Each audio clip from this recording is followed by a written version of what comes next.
বন্ধুরা, আজ আমরা জিওপলিটিক্যালের এমন এক অন্ধকার জগতের পর্দা ফাঁস করতে যাচ্ছি যা শুনলে আপনার রাতের ঘুম হারাম হয়ে যাবে।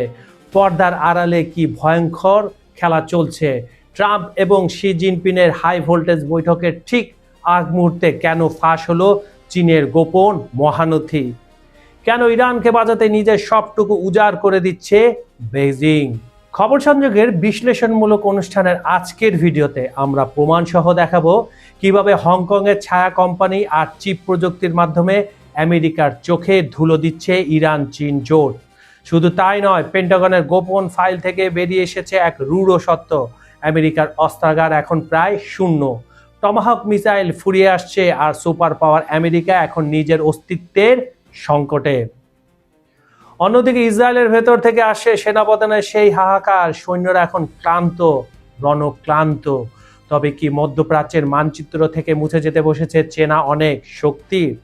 প্রফেসর জিয়াং এর সেই বিস্ফোরক ভবিষ্যৎবাণী কি তবে সত্যি হতে চলেছে, যেখানে তিনি বলেছেন ইরান যুদ্ধে আমেরিকার পতন নিশ্চিত? পুরো ভূ রাজনৈতিক যখন এক আগ্নেয়গিরির উপর দাঁড়িয়ে, তখন হোয়াইট হাউসের রুদ্ধদ্বার বৈঠকে কেন নেতানিয়াহুর উপর চিৎকার করে উঠলেন জেডি ভান্স? বন্ধুত্বের ফাটল নাকি নতুন কোনো বিশ্বযুদ্ধের পদধ্বনি শোনা যাচ্ছে? সবকিছু জানবো আজকের এই রগরগা বিশ্লেষণে। পশ্চিমা মিডিয়া যা আপনাকে দেখাবে না, খবর সংযোগ আজ তাই আপনার সামনে তুলে ধরবে। শেষ পর্যন্ত সাথে থাকুন, কারণ আজকের পর বিশ্ব রাজনীতি নিয়ে আপনার ধারণা বদলে যাবে চিরতরে।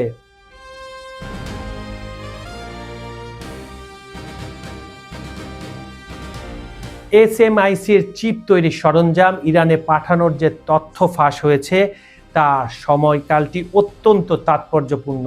ট্রাম্পের এনার্জি স্ট্রাইক বিরতি শেষ হওয়ার 10 দিন আগে এবং মে মাসে বেইজিংয়ে শি জিনপিংয়ের সাথে গুরুত্বপূর্ণ বৈঠকের মাত্র 7 সপ্তাহ আগে এই তথ্য বাজারে আসা কোনো কাকতালীয় ঘটনা হতে পারে না। গোয়েন্দা তথ্যগুলো ঠিক তখনই ডিসক্লাসিফাই বা জনসম্পর্কে আনা হয়েছে যখন আমেরিকার হাতে চীনের বিরুদ্ধে শক্ত কোনো দর কষাকষির হাতিয়ারের প্রয়োজন ছিল। আগামী 27 এপ্রিলের এনপিটি রিভিউ কনফারেন্সে এই তথ্যগুলো ইরান ও চীনকে চাপে ফেলতে ডোনাল্ড ট্রাম্পের তুরুপের তাস হিসাবে কাজ করবে বলে ধারণা করা হচ্ছে। ইরানি সমরাস্ত্রে চীনের 3 লেয়ার ব্যাকবোন।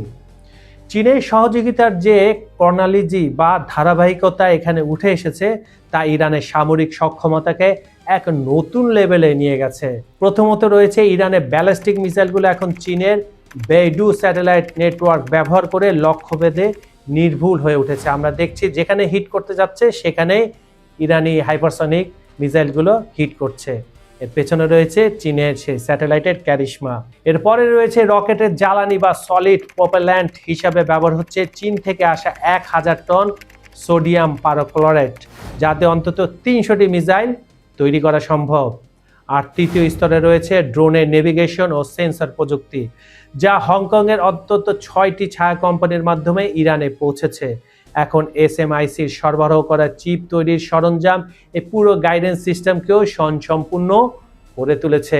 নিষেধাজ্ঞার জাল এবং ক্রুড ফর রেয়ার আর্থস চুক্তি 2025 সাল থেকে মার্কিন bureau of industry and security, যেটাকে আমরা বিআইএস বলে থাকি, এবং ট্রেজারি বিভাগ চীনের 19টি প্রতিষ্ঠান ও বেশ কিছু ফ্রন্ট কোম্পানির উপর কঠোর নিষেধাজ্ঞা জারি করে এসেছে। কিন্তু পর্দার আড়ালের আসল খেলাটা কিন্তু হয়ে যাচ্ছে। এই নতুন তথ্যগুলো ইঙ্গিত দিচ্ছে আমেরিকা সম্ভবত চীনের সাথে একটি বিশাল ডিল করতে যাচ্ছে। একদিকে ইরানের তেল, যেটা ক্রুড অয়েল রয়েছে, সরবরাহ নিশ্চিত করা, অন্যদিকে চীনের কাছে থাকা বিরল খনিজ উৎপাদন, যেটাকে আমরা রেয়ার আর্থ ও উন্নত চিপ প্রযুক্তির নিয়ন্ত্রণ বলে থাকি। এই দুইয়ের ভারসাম্য রক্ষা করতে সম্ভবত, আমি আবার বলছি সম্ভবত, গোয়েন্দা তথ্যগুলো কৌশলে ফাঁস করা হয়েছে। নাহলে এই সময়টা কেন? বেইজিং সম্মেলনে ট্রাম্প যখন শি জিনপিংয়ের মুখোমুখি হবেন, তখন এসএমআইসির গোপন সরঞ্জাম হস্তান্তরের ফাইলটি হবে আলোচনার কেন্দ্রবিন্দুতে।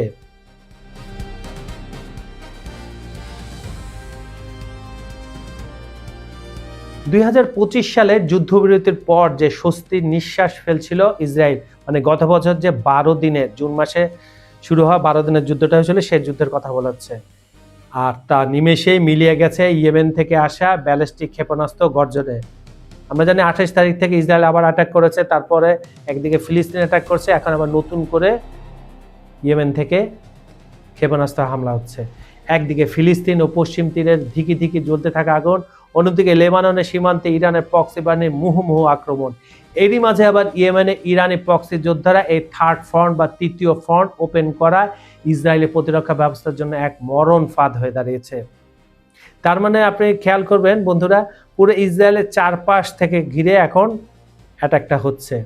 এই যুদ্ধটা শুরু হওয়ার আগে প্রয়াত খামিনি এবং আরাগাচি এখন পর্যন্ত বলে আসছিল বারবার যে যুদ্ধ শুরু হলে তাদের যে প্রক্সি সহযোদ্ধারা আছে তারা অস্থির করে দেবে ইসরায়েলকে এবং মার্কিন ঘাঁটি যতগুলো রয়েছে মধ্যপ্রাচ্যে, এবং ঠিক সেই ঘটনাগুলো কিন্তু এখন ঘটছে। সবচেয়ে ভয়াবহ খবরটি আসছে খোদ ইসরায়েলি সামরিক বাহিনীর অন্দরমহল থেকে। দেশটির সেনাপ্রধান নিজেই স্বীকার করেছেন এক রূঢ় সত্যের কথা, ইসরায়েলি সৈন্যরা এখন ব্যাটল ফ্যাটিক বা চরম রণক্লান্তিতে ভুগছে। বছরের পর বছর ধরে চলা অবিরাম যুদ্ধ, রিজার্ভ স্টেশনে বরাবর তলব এবং মানসিক চাপের ফলে বিশ্বের অন্যতম শক্তিশালী এই বাহিনীর মনোবলে চির ধরা শুরু করেছে। লেবাননের পাহাড়ি অঞ্চলে একটি পূর্ণাঙ্গ স্থল অভিযান চালানোর মতো শারীরিক ও মানসিক সক্ষমতা এই মুহূর্তে আইডিএফ এর আছে কিনা তা নিয়ে খোদ ইসরায়েলের ভেতরে চলছে তুমুল বিতর্ক। এরপরে ইরানের হামলায় তো বহু সেনা হতাহত হয়েছে। এই সংখ্যাটা প্রায় ৫-৬ হাজার হবে বলে ইরান সবসময় দাবি করে আসছে। ইয়েমেনের ইরানি প্রক্সি যোদ্ধারা এবার আর কোনো লুকোচুরি করছেন না। পশ্চিম তীরে সামরিক স্থাপনা লক্ষ্য করে তাদের সাম্প্রতিক ক্ষেপণাস্ত্র হামলা প্রমাণ করে তারা এখন অনেক বেশি নিখুঁত এবং বেপরোয়া। ইরান সমর্থিত এই গোষ্ঠীটির পরিষ্কার কথা, যতক্ষণ পর্যন্ত লেবানন ও ফিলিস্তিনে ইসরায়েলি আগ্রাসন বন্ধ না হবে ততক্ষণ ইয়েমেনি ক্ষেপণাস্ত্রের লক্ষ্যবস্তু হবে ইসরায়েলের বুক। এই নতুন হুমকি মোকাবেলা করতে গিয়ে ইসরায়েলের বহুমূল্যবান অ্যারো ও আয়রন ডোম প্রতিরক্ষা ব্যবস্থাগুলো এখন ওভারলোডেড হওয়ার ঝুঁকিতে রয়েছে। এছাড়া তাদের স্টকও ফুরিয়ে আসছে। সামরিক বিশেষজ্ঞদের মতে ইসরায়েল এখন একটি খাদের কিনারায় দাঁড়িয়ে। দক্ষিণ লেবানন দখল করতে যাওয়া মানে হবে এক অন্তহীন চোরাবালিতে পা দেওয়া, যা দেশটির অর্থনীতি ও সামরিক শক্তিকে পুরোপুরি নিঃশেষ করে দিতে পারে।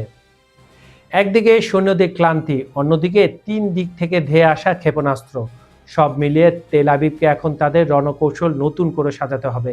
৩ দিক ছাড়াও ইরান তো মারছেই, তাহলে চতুর্দিক থেকেই ইসরায়েল অবস্থা শেষ। প্রশ্ন এখন একটাই, পেশি শক্তি দিয়ে কি এই ত্রিমুখী চাপ সামলানো সম্ভব, নাকি পরাজয় এড়াতে শেষ পর্যন্ত কূটনীতির টেবিল শরণাপন্ন হতে হবে নেতানিয়াহুর প্রশাসনকে?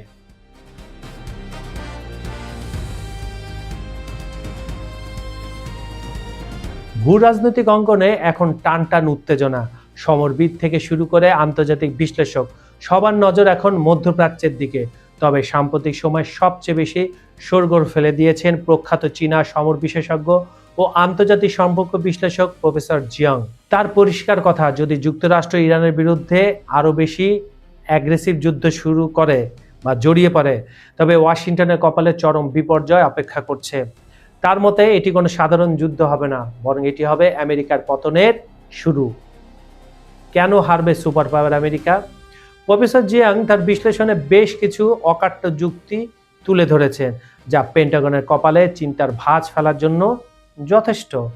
তার মতে ইরান কোনো ইরাক বা আফগানিস্তানের মতো নয়। ভৌগোলিক অবস্থান এবং সামরিক কৌশলের দিক থেকে ইরান এক অজেয় দুর্গ। তাদের রয়েছে বিশাল বড় এলাকা, ভূমি, যেটাকে আমরা বলি। ইরাক এবং আফগানিস্তানের চেয়ে বহু বড় দেশ হচ্ছে ইরান। ইরানের বিশাল ভূখণ্ড পাহাড় ঘেরা এক প্রাকৃতিক দুর্গ, যেটা আমি বলছিলাম। মার্কিন বাহিনী যদি স্থলপথে আক্রমণ করতে চায় তবে তাদের এমন এক গেরিলা যুদ্ধের সম্মুখীন হতে হবে যা ভিয়েতনামকেও হার মানাবে। হরমুজ প্রণালীর চাবিকাঠি।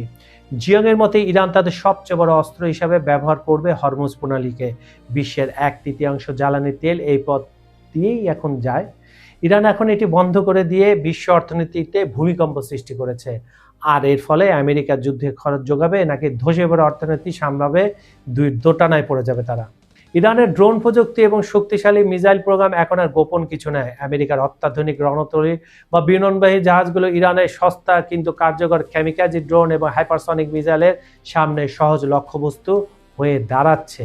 2টা রণতরী তারা ঢুকতে যাচ্ছিল, তারা এখন একজন আহত হয়ে গ্রিসে মেরামত হচ্ছে, আরেকজন ওমানের দিকে চলে গেছে। জর্জ ডাব্লিউ বুশ নামে আরেকটা রণদলে পাঠাচ্ছে, এর কপালেও শনির দশা আছে, ইরান জানিয়ে দিয়েছে। প্রফেসর জিয়াং মনে করে দিয়েছেন বর্তমান বিশ্ব আর এক মেরু কেন্দ্রিক থাকছে না।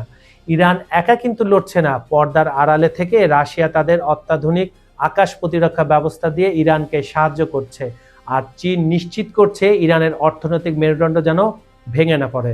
আমেরিকা যদি মধ্যপ্রাচ্যের এই চোরাবালিতে পা দেয়, তবে তারা আসলে চীন ও রাশিয়ার ফাঁদেই পা দেবে।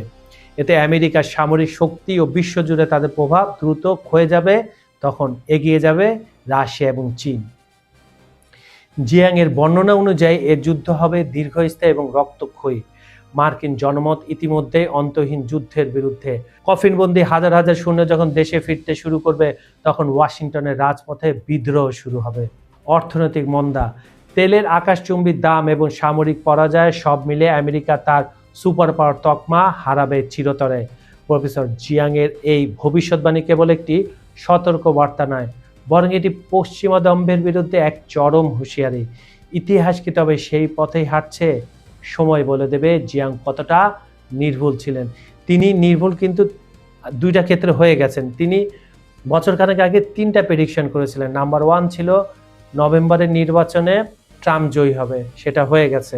নাম্বার 2 ছিল মার্কিন যুক্তরাষ্ট্র ট্রাম্পের আমলেই কি ইরানের সাথে যুদ্ধ জড়াবে, সেটাও হয়ে গেছে। এখন থার্ড, যে আমেরিকা এই যুদ্ধে পরাজয় হবে কিনা, এটাই আমরা এখন সবাই দেখছি বা দেখব।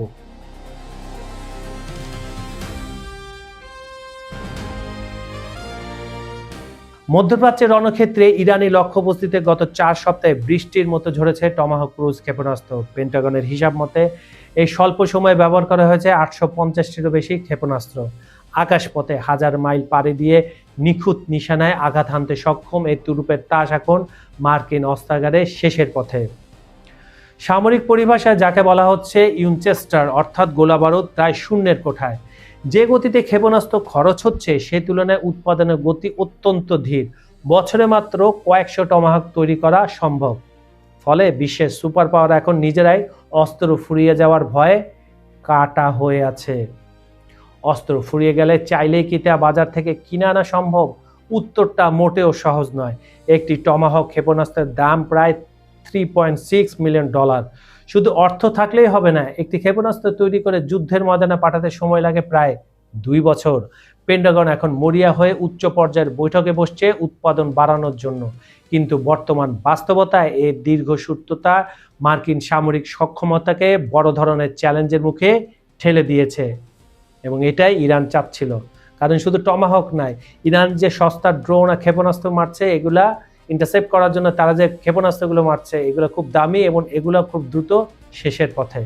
ইসরায়েলের তো শেষ হয়ে গেছে, মার্কিন যুক্তরাষ্ট্রের যে বেসগুলো বাকি আছে 10টার মতো, 27টা ছিল, 17টা একদম মাটির সাথে মিশে গেছে, বাকি যে 10টা আছে ওগুলো শেষের পথে। সংকট শুধু টমাহকে সীমাবদ্ধ নয়, মার্কিন আকাশ প্রতিরক্ষা ব্যবস্থার মেরুদণ্ড হিসেবে পরিচিত থার্ড সিস্টেমও বড় ধরনের ক্ষতির শিকার। মার্কিন কংগ্রেসের প্রতিবেদন বলছে মোট মজুদের 1/3 বেশি থার্ড সরঞ্জাম ইতিমধ্যে ক্ষতিগ্রস্ত হয়েছে। এমনকি বেশ কিছু রাডার ধ্বংস হয়ে যাওয়ায় পারস্য উপসাগরের দক্ষিণে অবস্থিত মার্কিন সামরিক ঘাঁটিগুলো এখন ইরানের ক্ষেপণাস্ত্র হামলার জন্য সহজ লক্ষ্যবস্তুতে পরিণত হয়েছে, যা আমরা প্রতিদিন দেখছি। ইসরায়েলের আকাশ প্রতিরক্ষা ব্যবস্থায় বড় ফাটল ধরানোর পর ইরানের পরবর্তী লক্ষ্য এখন আরও ভয়ঙ্কর। তেহরান এখন সরাসরি মার্কিন ও ইসরায়েলি প্রতিরক্ষা সরঞ্জাম, ক্ষেপণাস্ত্র এবং রাডার উৎপাদনকারী স্থাপনগুলো ধ্বংস করার ছক কষছে। যদি ইরানের এই পরিকল্পনা সফল হয়, তবে মধ্যপ্রাচ্যে মার্কিন আধিপত্য টিকিয়ে রাখা কঠিন হয়ে পড়বে, এবং অস্ত্র সংকটে থাকা পেন্টাগনের জন্য তা হবে এক ভয়াবহ বিপর্যয়। মধ্যপ্রাচ্যের আকাশে যুদ্ধকে ছাপিয়ে এখন আলোচনা তুঙ্গে মার্কিন ইসরায়েলি কূটনৈতিক সংঘাত। ইরানকে গুড়িয়ে দেওয়ার ইসরায়েলি পরিকল্পনা নিয়ে এবার খোদ ওয়াশিংটনের ভেতরেই শুরু হয়েছে নজিরবিহীন বাকযুদ্ধ। ইরানকে সরাসরি আঘাত করার জন্য নেতানিয়াহুর মরিয়া মনোভাবের তীব্র বিরোধিতা করেছেন জেডি ভান্স। বৈঠকে ভান্স অত্যন্ত কড়া ভাষায় মনে করে দিয়েছেন, আমেরিকার জনগণের করের টাকা আর আমেরিকার সৈন্যদের জীবন কোনো তৃতীয় দেশের ব্যক্তিগত এজেন্ডা বাস্তবায়নের জন্য উৎসর্গ করা হবে না। সংঘাতের নেপথ্যে মূল কারণ হচ্ছে আঞ্চলিক অস্থিরতা। ট্রাম্পের উত্তরসূরি হিসাবে ভান্স স্পষ্ট করে দিয়েছেন, আমেরিকা এখন আমেরিকা ফার্স্ট নীতিতে বিশ্বাসী, যা মধ্যপ্রাচ্যে নতুন কোনো বড় যুদ্ধে জড়ানোর পরিপন্থী। Iran factor. ইসরায়েল চাইছে ইরানে পারমাণবিক স্থাপনায় সরাসরি আঘাত করতে, যা বিশ্ববাজারে তেলের দাম আকাশচুম্বী করে দিতে পারে, যা বর্তমানে মার্কিন অর্থনীতির জন্য আত্মঘাতী। নেতানিয়াহুর একগুঁয়েমি। আভ্যন্তরীণ চাপে কোণঠাসার নেতানিয়াহু যুদ্ধের মাধ্যমে নিজের ক্ষমতা টিকিয়ে রাখতে চাইছেন বলে ওয়াশিংটনের নীতি নির্ধারকদের একটি বড় অংশ মনে করছে। বন্ধুত্বের ফাটল নাকি নতুন মেরুকরণ? বিশ্লেষকরা বলছেন রিপাবলিকান শিবিরের অন্যতম প্রভাবশালী কণ্ঠস্বর জেডি ভান্সের এই অবস্থান প্রমাণ করে ইসরায়েলের প্রতি আমেরিকার নিঃশর্ত সমর্থনের দিন ফুরিয়ে আসছে। ওয়াশিংটন এখন আর অন্ধভাবে তেল আবিবের প্রতিটি সিদ্ধান্তে সায় দিতে রাজি নয়। এই ইগল লড়াই শেষ পর্যন্ত তেহরানকে কতটা স্বস্তি দেয় সেটাই এখন দেখার বিষয়। বন্ধুরা, ইতিহাস সাক্ষী, অহংকার যখন আকাশচুম্বী হয়, পতনের শব্দ তখন ততটাই ভয়ঙ্কর হয়। যে পেন্টাগন একসময় বিশ্বকে শাসন করার স্বপ্ন দেখত, আজ তাদেরই বারুদ ফুরিয়ে আসছে। যে ইসরায়েলকে অপরাজয় ভাবা হতো, আজ তাদের সেনাপ্রধানের কণ্ঠে হাহাকার। প্রশ্নটা এখন আর এটা নয় যে যুদ্ধ হবে কিনা, প্রশ্ন হলো এই আগ্নেয়গিরি বিস্ফোরণ যখন ঘটবে তখন মানচিত্রে কটি দেশের অস্তিত্ব টিকে থাকবে। এখন তো 3টা দেশের মধ্যে হচ্ছে, বাকি প্রক্সি বাহিনীগুলা অ্যাক্টিভ হয়েছে ইরানে। যখন পুরো মধ্যপ্রাচ্য জড়িয়ে যাবে তখন কি হবে সেটাই আমাদের দেখার বিষয়। একদিকে ট্রাম্পের তুরুপের তাস, অন্যদিকে শি জিনপিংয়ের অদৃশ্য চাল, মাঝখানে পিষ্ট হচ্ছে মধ্যপ্রাচ্যের শান্তি। প্রফেসর জিয়াংকি তবে ঠিকই বলেছিলেন, আমেরিকা কি সত্যি নিজের পাতা ফাঁদে নিজেই বন্দী হতে চলেছে? পরবর্তী কয়েক সপ্তাহ বিশ্ব রাজনীতির জন্য অত্যন্ত সংবেদনশীল। পর্দার আড়ালে ঘটা প্রতিটি সূক্ষ্ম চালের উপর নজর রাখছে খবর সংযোগ। আপনারা কি মনে করেন, জেডি ভান্সের সে চিৎকার কি কেবল ব্যক্তিগত ক্ষোভ, নাকি এটি নতুন বিশ্ব ব্যবস্থার জন্মলগ্ন? আপনাদের মূল্যবান মতামত কমেন্টে জানান। আপনার একটি মন্তব্য হয়তো নতুন কোনো সত্যের দুয়ার খুলে দিতে পারে। আমি কাদের আদার আজকের মতো বিদায় নিচ্ছি। ধন্যবাদ সবাইকে।